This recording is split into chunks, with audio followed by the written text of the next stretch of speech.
নদিয়ার কালীগঞ্জ বিধানসভা উপনির্বাচনে তৃণমূল কংগ্রেস প্রার্থী হিসাবে সিলমোহর পড়ল প্রয়াত বিধায়ক নাসিরউদ্দিন আহমেদের কন্যা আলিফা আহমেদের নামেই।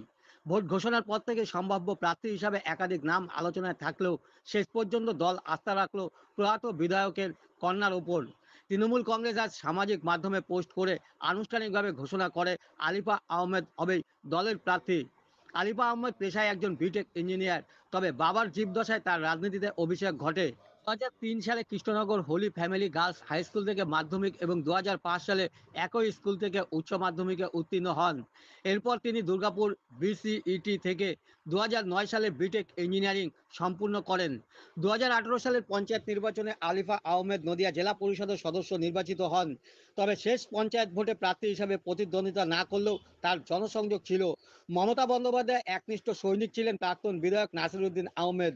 দলের প্রতিষ্ঠাতা লগ্ন থেকেই ছিলেন লাল সাহেব। 2011 সালে বাম আমলের পালাবদলে প্রথমবার বিধায়ক হন। তবে 2016 সালে বাম কংগ্রেসের জোট প্রার্থীর কাছে তিনি 1227 ভোটে পরাজিত হন। 2021 সালে আবার জমি ফিরে পায় বিজেপি প্রার্থীকে হারিয়ে জয়ী হন তিনি। বাম আমলের ক্ষয়িষ্ণু শিক্ষা, স্বাস্থ্য, নিকাশি পানীয় জল সহ বিভিন্ন ক্ষেত্রকে ঢেলে সাজান নাসিরউদ্দিন আহমেদ। থেকে মমতা বন্দ্যোপাধ্যায়ের নির্দেশে আলিফা আহমেদ এই উপনির্বাচনে লড়বেন, এটাই আজকের আপনাদের সামনে জানানোর কথা। এই প্রসঙ্গে আমরা জানিয়ে রাখি, নির্বাচনে লাল সাহেব 53% বেশি ভোট পেয়েছিলেন এবং প্রায় 64,000 প্রায় 47,000 ভোটে জিতেছিলেন।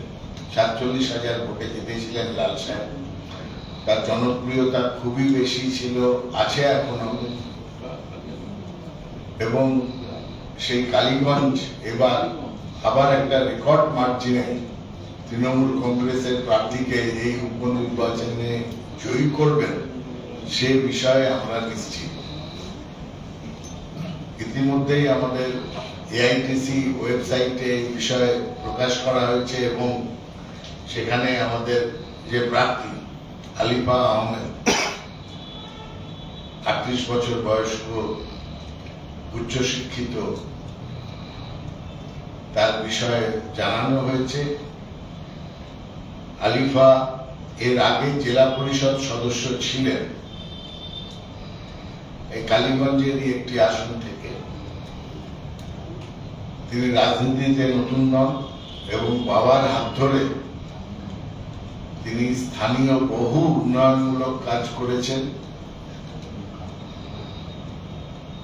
কালীগঞ্জের সমস্ত মানুষ তাকে চেনেন, তাকে ভালোবাসেন এবং তারা অধীর আগ্রহে অপেক্ষা করছে ওই ভোটের দিনের জন্য, যেদিন তারা বিপুল ভোটে আলিফা আহমেদকে জিতিয়ে আনবেন।